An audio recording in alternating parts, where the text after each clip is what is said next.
Welcome to Turning Point. I'm Becky Alfrey. And I'm Jessica Alfrey. No matter what cards we are dealt in life, we always have the opportunity to have a game-winning hand. Guests in today's show share how life is full of possibilities and how sometimes helping others can make a big difference in your own life. Life is full of ups and downs, good and bad days. And sometimes it takes a little bit of work to thrust yourself back into positivity. Stein shares some of his methods for turning those frowns upside down so you always have tear-free, clear eyes. Wow.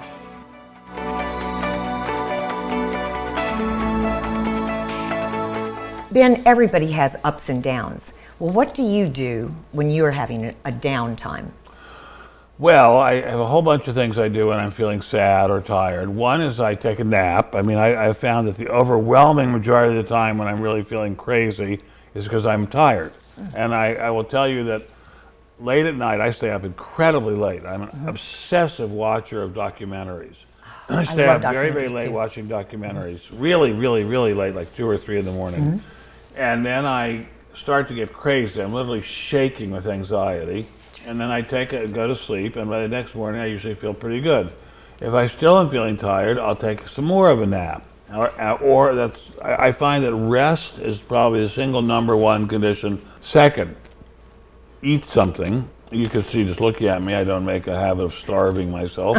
I eat a lot, and I love it. I love eating.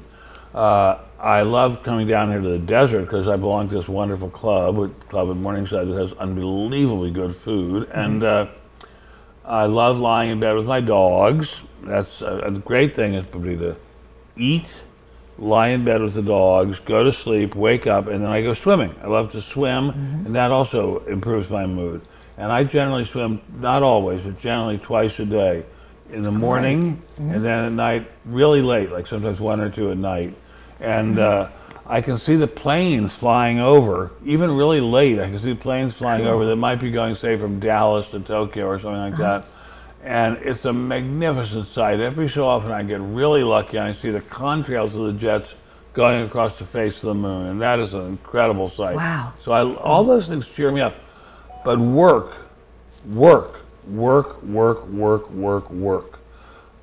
Rest, be well fed, and work. I find that if I'm working consistently, I feel dramatically better. There's no comparison. Work is God's gift. Samuel Johnson was the most famous essayist in the history of the English language. And he said, generally speaking, work is the single surest cure for any form of sorrow. Interesting. And it's absolutely true. And I find that if I get a nap, get something to eat, and sit down at my computer and do some work, I feel great. I enjoy work. It is a release. It doesn't even feel like work. Work is a gift from God. It is. I totally agree. Work is a gift from God. Totally agree. Now, I have a relative, a close relative, I won't say his name, a close relative, who is 28, who has never worked a day in his life. Oh, my. And suffers from acute depression and drinks too much and smokes too much weed.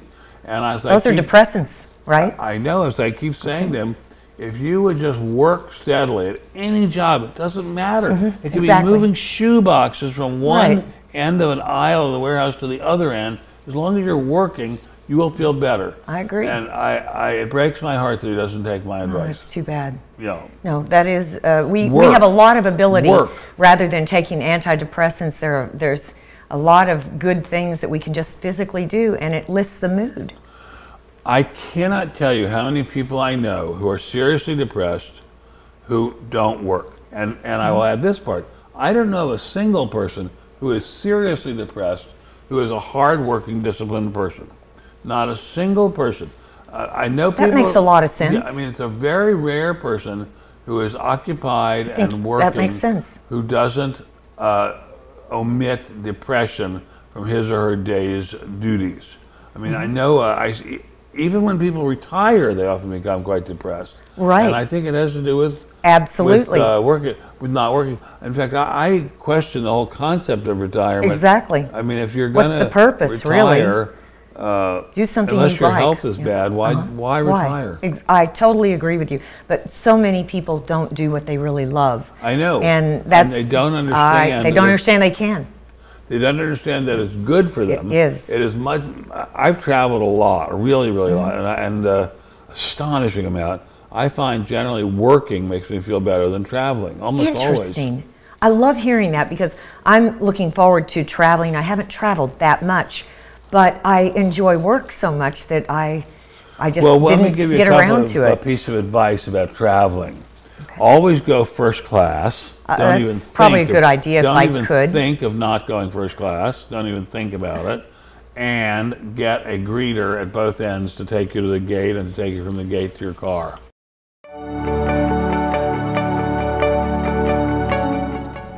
It's easy to take things for granted.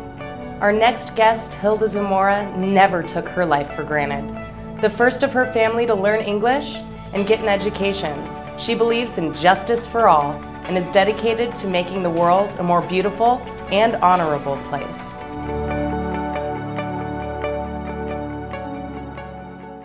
You had discipline. What gave you the discipline? Would you attribute that to your mother, or? I want to say it was the love that I had for my family and the respect for my mother and that they had for me, because again, we were in this together. So they had faith in you. Yes. And yes. Did that make a difference in your life, knowing that somebody had faith that you would be successful? Absolutely. That gave me the courage to be able to get up every morning and go back and face, because it wasn't pretty. Being a third grader, your classmates can be kind of mean to you. Oh, I remember the third grade was torture. You know, I'm being serious. I spoke the same language. There weren't any, but I just remembered it was hard. It was awkward, and kids were tough and not nice. They made fun of each other. So imagine that, and then not knowing how to defend yourself, not knowing English, and being bullied and being laughed at because. So you dealt with that? Yes, because the teacher would call you to the board. What's timetables was 10 times 3. I don't know. I don't even know how to do that. I mean, it was pretty bizarre for me to be in a third grade class without even knowing my ABCs. But so what made you get through it is your belief that you could. So you were more determined when you had the bullying. Did that make you stronger and make you try? But it wouldn't with everyone. So that's an interesting part of your character. I had a vision, and I target on my vision, and my vision was to be successful, to help other people perhaps in our situation, and to make my family proud. And you had this vision when you were how old? I had that vision at the age of 6, but I continued to exercise that vision at the age of 9. And so that's why you were a valedictorian on... I became a valedictorian from every school I ever set foot on. That's so wonderful. That's so impressive. From the 8th grade, from high school, from UC Davis, double bachelor's, even until I went to law school. So let's take it from your path now, when you were a law student, and you've got a great story to share about your families and teaching values, and your brother was the teacher on this one. I love the story. I thought it was great. My brother Odie, him and I were the first that came with my mom to the U.S., and he's 4 years older than me, and we grew up together. I mean, we were always together and always supportive of one another. We would get in trouble together. We would be successful together all the time. And when I was in college, I was a freshman at UC Davis, and there was this boxing fight being played at my grandma's house. And who were the players? It was, I believe it was Oscar de la Hoya. It was in the 90s where Oscar de la Hoya was barely coming up, and it was against Cesar Chavez. And Cesar Chavez had been undefeated for a very long time. So the attorney in me said, hey, let's go for Cesar Chavez. He's been undefeated. I remember I would get like a weekly tuition from my school and then a portion from my brothers, and I had like $200 with me. So I did the math and I said, if I bet my $200 and then Chavez is going to win because he's been winning for the past year, he's got to win, right? Then I can double that and make 400. Well, I didn't quite turn out that way that night. Oscar de la Hoya defeated Chavez, and I lost the $200. But it was all family and friends. So when the guy that I had bet on approached me to collect his money, I was kind of trying to be persuasive. I said, can you cut me a break? You know, I'm a girl, I'm a college student. I was just kind of joking. I really don't want to pay the $200. Look what I'm going to do all week without the money. And he was about to like cut me a break and said, okay, disregard, no worries. I make a U-turn, and my brother's pretty tall, and I encounter like my face to his chest. And I look at him, I look up, and I look at him, and he's like, very calm, very quiet. Did you bet with him? And I was like, yes. How much did you bet? $200. Did you lose? And I said, yes. He's like, pay him. And my heart just shattered. I'm like, what do you mean pay him? $200? Like, he's fine. He's forgiven me. He's like, look, the only thing that you have is your word. And your word is your bond. If you don't have that, then nobody's going to respect you. And you have nothing. You pay him the $200. At that point, it reminded me what my mother had always imprinted in our minds. Be a woman of your word. Be loyal and hard worker. And I turned around and I pulled out the $200 from my back pocket and I handed it over to the man. And he was like, no, don't worry about it. Ready to let me go. And my brother said, look, by you doing that, you're not helping her. You're hurting her. Wow. Take the money. She lost and she has to learn to lose. And I did. So I figured, he's my brother, he's going to help me, he's going to give me additional $200. It never happened. I had to suffer through the whole week until I got... He was going to, in fact, you couldn't come and visit him. Right. Okay. I could not. You said, and he didn't help you. He didn't, because I had to suffer the consequences of what my actions were. I decided to bet, and I lost, so I had to suffer what the consequences were. Otherwise, I wouldn't learn my lesson. Well, I think it was an amazing story, because I asked you if you gamble at all, and you said that was the last time you gambled, right? Right. I said, no, I never gamble. I don't like to gamble. So look, that's a huge lesson that you got. But a woman of your word, I think that that's probably the most important thing that we can learn, that is who we are. And you are, that is why if I needed a lawyer, I would come to you first, because you are honestly the most trustworthy lawyer that I have met in many years. Thank you. I really mean that. So but that value, that we never know why we're getting a lesson, but that lesson has lasted and made a huge impression on you. It's true. I completely believe, and I'm also a believer that sometimes we keep on repeating the same mistakes because we haven't learned what the lesson is. And I think that everything that comes into your life, there's a purpose and there's a lesson that you must learn, either good or bad. And I believe people come into our lives, either they're a lesson or they're a blessing. I totally agree. And we have to figure out what it is, and we have to learn the lesson if we don't want the same situation to repeat in our lives. And that's the way I live my life. And you got it the first time. I did. I don't think I've ever gotten a lesson the first time. That's huge. That's huge. I really admire that. And I do love the story. It's a wonderful story. And I think your brother sounds like an awesome guy. He's amazing. Vincent Battaglia was a curious youth. Through traveling and discovering some truths that needed to come to light, he decided to make a difference of his own. He shares his enthusiasm for making changes that are necessary for our world and future economy to thrive. Really, my purpose was driven. I had to prove beyond anything else. As far as most people, when they get in the business, they want to prove that it's profitable. I knew that this business at some point, because at some point it would be. I didn't care when. My main purpose, though, was to disrupt what I know is wrong, and that is this, like you said, greedy people who control and manipulate because they have central command control. That's not, for one thing, that's not what this country. This is a great country because we were not bred. Anyone born here and those who aspire to come here, like my dad, we were not bred and raised to believe that when there's something wrong, meaning when there's a better mousetrap, alternative, then you should use it and integrate it and take it so that it betters the society. Well, that's how you looked at that's how your father looked at the United States. That's right. But things have changed, and that's why the United States does not have the same reputation. Right. But it does need to get it back. And you see someone like a Donald Trump who all right. No, it's okay. I know, I'm with you on that. It's all right. Because it's not a political show, but now. And I'm sorry to do that. No, it doesn't matter. But I guess it doesn't matter because, you know, he does exist, and I like to look at him as some funny. It is funny. It's funny. It is funny, but there must be be something wrong if someone like that can actually penetrate the greedy. There must be a critical mass around the greed. Well, I think he's a great representative for the greedy, actually. Okay. Because I can't imagine anybody wanting him to run a country. No one will, and because it won't we get have to that care far. about each other. Right.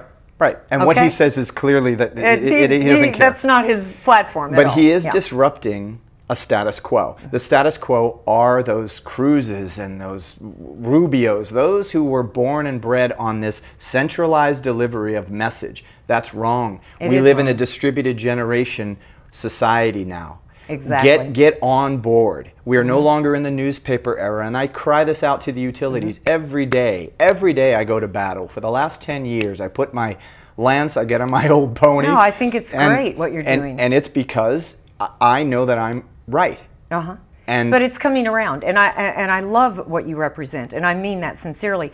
You see, what the wrong part, and we have to see, you know, the good and the bad. You know, it's like you can't experience the sweet without the sour, the light without the dark. And I think that we have gone too far in the wrong direction, and it would be greed, because when somebody is struggling with paying their electric bills, the electric company doesn't care if that person lost his job. They just say, you're going to be cut off, and you will have to pay more than your bill to get back on. And we don't care if you have children in the house. I mean, and I'm sorry, but that is the right of license. They have a license to do that, and that's crap. That's wrong. I agree. And when you have a solar system, it only solves half the problem, and most folks don't know that. And what that means is you're still using the electric grid to store all of the kilowatt hours, all of that those great electrons that you've converted. So you're not getting rid of the power companies. But cut the cord, introduces, and it shows and proves to people right now that I am putting battery storage, like you find in electric vehicles. I'm putting battery storage in the capacity that's required into a home. The more electric vehicles you see on the road, the more that means that those lithium ion phosphate batteries are now being built, and I can put those in homes. The cost right now runs about $1,200 if we look at it this way. $1,200 per stored kilowatt hour as we mark the day today. I guarantee within 18 months we'll go from $1,200 to $800 per. The magic number we want to all get to, we want to get to $500 per kilowatt hour. That means if you store 10 kilowatt hours for use, you should pay about $5,000, a little less than $5,000 for that. Right now you're almost triple that cost. So we're getting there very, very rapidly, and that's because the universe and the universal consciousness has clicked into the idea of using that sun. You're doing something that's good for everyone. And there's no, everyone who works with me, they wake up in the morning and they know that they're excited because they are doing something that gives back to society, and it helps and allows the planet to perform its natural functions. We were not supposed to be digging coal and oil, extracting it out of the ground and reintroducing it into the atmosphere. No one can tell me that those effects, that's healthy, that those effects don't create some kind of a change. Some call it climate change. There is a climate change. You cannot dig all of that coal. It took thousands and hundreds of thousands of years to compress and to lay underground. It was supposed to remain dormant. The planet wanted it to remain dormant. For us as humans to scratch and to reintroduce it into the atmosphere, we are harming the natural cycle of the planet. There's no reason. I think it's fascinating that you care this much. And the only problem I see is that you're lacking passion, Vincent. Yeah, I know. I have to work on that. You need to care, about what you do. Yep. That's why it's taken me so long to dig in. It's absolutely refreshing to meet someone that cares this much. Seriously. Thanks. Society is often driven by fear, and through these fears, rumors are spread.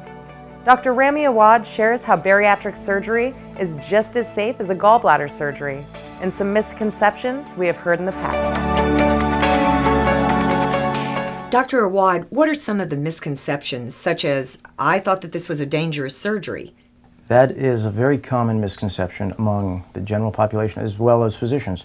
But in the last 5 to 10 years, the field of bariatric surgery has become very, very safe, and as safe as gallbladder surgery.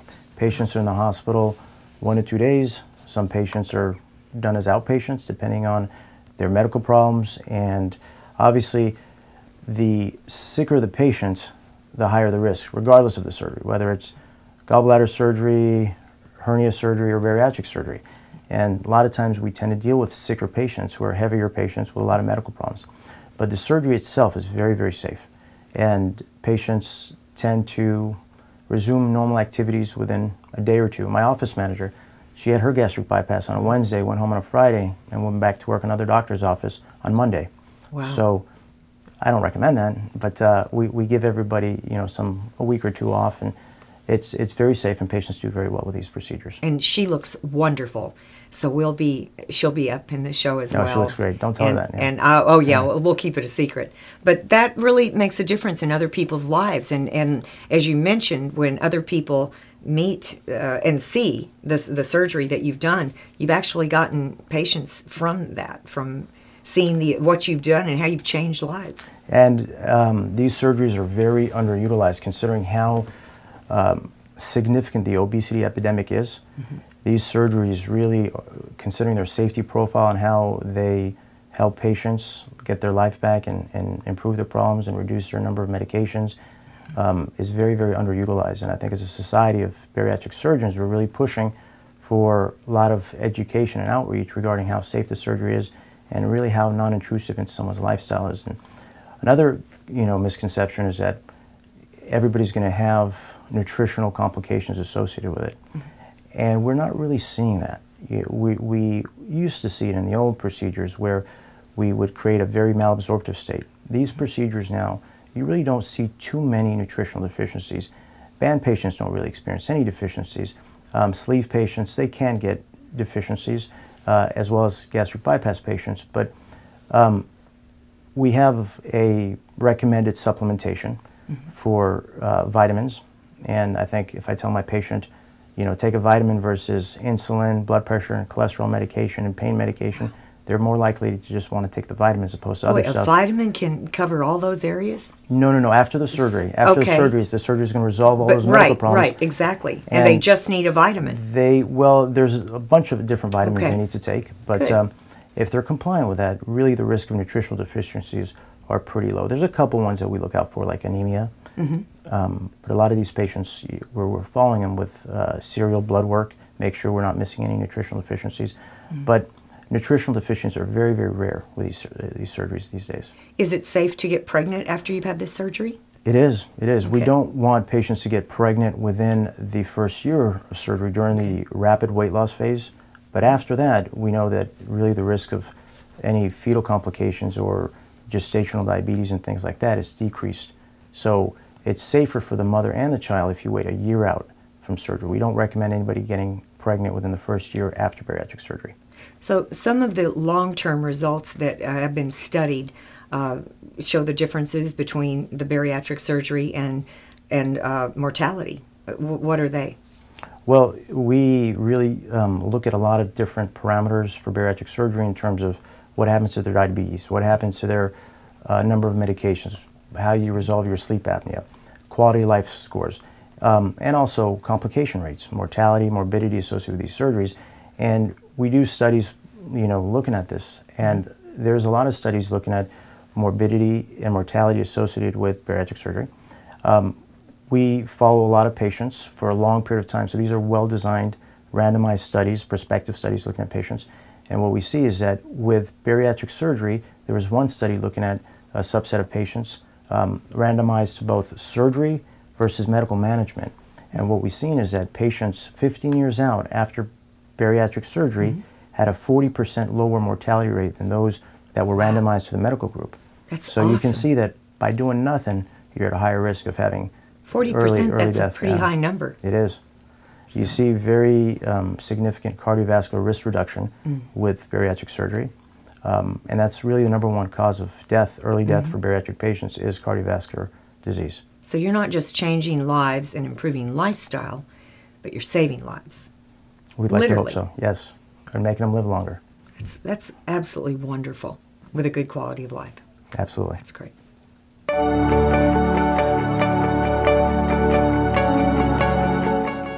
Sometimes in life we find it easier to take care of others and neglect ourselves.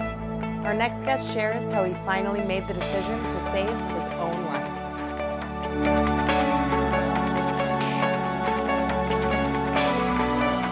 I would like to encourage anyone who has been dealing with a weight issue for many years to definitely consider the possibility of taking some action. And for me, and probably for most people, the bariatric surgery was the solution.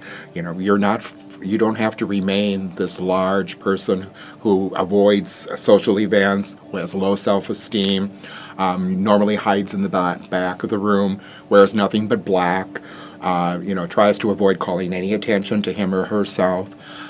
It was a life-changing decision, and I wish I would have done it earlier in my life, but it took my coming into contact with a physician who said, you know, you would reach the point where I need to do something, or my life would probably be over in a very short time. So there are options out there, and there's some very good options. Dr. Awad, for instance, has an awesome track record with success with the surgical procedures that he does, and he does several. The type of surgery is suited to the individual needs of the person. Some people are better qualified for one particular procedure over others, and there is no cost in the consult and at least talking with him. But knowing what I know now, I wish I'd have done it, you know, 30 years ago instead of, you know, 4 years ago now. But there's solutions out there, and you don't have to wait. And definitely pursue the options. It's not necessarily genetic, or it's because your whole family is large. There are all kinds of things you can do, and definitely the surgery is a viable option, and it works. I've encouraged many people to do it, and most of them have, and you know they've been very successful, and their lives have changed. So. I started, before I began this journey, I weighed 467 pounds. As a result of the surgery, I lost 250 pounds. It's made a huge difference in my life and things I can do, my whole self-esteem, my attitude, the activities I engage in. I look forward to exercising now. I walk. I would never walk before. It was too painful when you're trying to carry 500 pounds around. So. It's just made a huge difference in my life, and I would again encourage anyone who has a weight issue to at least consider the bariatric surgery and the number of options that are out there. And Dr. Awad would certainly be an excellent choice. He's one of the best bariatric surgeons we have. Thank you for watching Turning Point. If you have a turning point you'd like to share, please call the number at the bottom of the screen. The world is filled with so many opportunities and gifts if we are willing to see them. So as Gandhi would say, be the change you wish to see in the world. Thank you for watching today.